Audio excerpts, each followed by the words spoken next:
Next in tonight's program, C.A.N. Executive Producer Allen McClain with an editorial about our next broadcast in 2 weeks.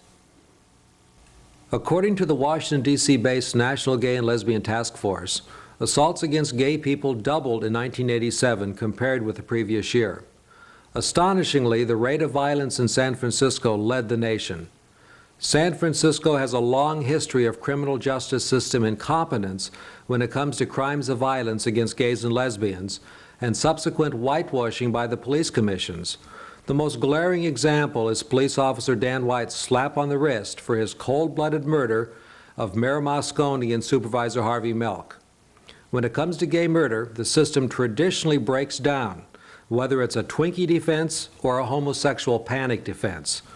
This past week, the OCC, the Office of Citizens' Complaints, the civilian review agency for the San Francisco Police Department, accused 4 senior homicide inspectors of conduct reflecting discredit on the police department, and the 4 were accused of neglect of duty for conducting an inadequate investigation in the killing of George Smoot because he was gay. Smoot was stabbed to death by a 17-year-old straight neighbor. Other officers were criticized for conduct reflecting discredit on the department. The OCC's findings now go to Police Chief Frank Jordan and the Police Commission for disciplinary action. The Police Commission was recently gutted by Mayor Agnos of its only gay commissioner. Considering San Francisco's long-standing homophobic criminal justice system, the mayor's removal of the gay police commissioner, who represented an estimated 27% of the city's population, cannot be accepted. The mayor has claimed his new commission, quote, represents the broad diversity of San Francisco, end of quote. By ignoring 1/3 of the electorate, either he is ill-advised, he thinks our community is in tow, or he is politically paying off the police community for its strong support of his bid for mayor. That our gay leadership has remained silent on this issue questions their true leadership capabilities. So will these officers be disciplined? Unlike Moscone and Milk, George Smoot was not a mayor or supervisor, but up to this point, his murder has become a symbol of continuing police corruption and acquiescence by district attorneys and judges.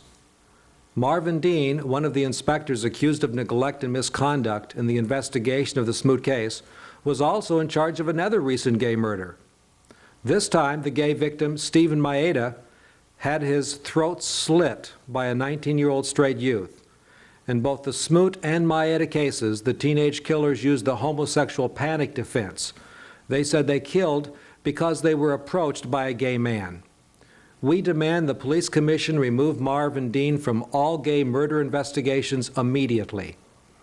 Police homophobia and misconduct is only part of the Smoot story.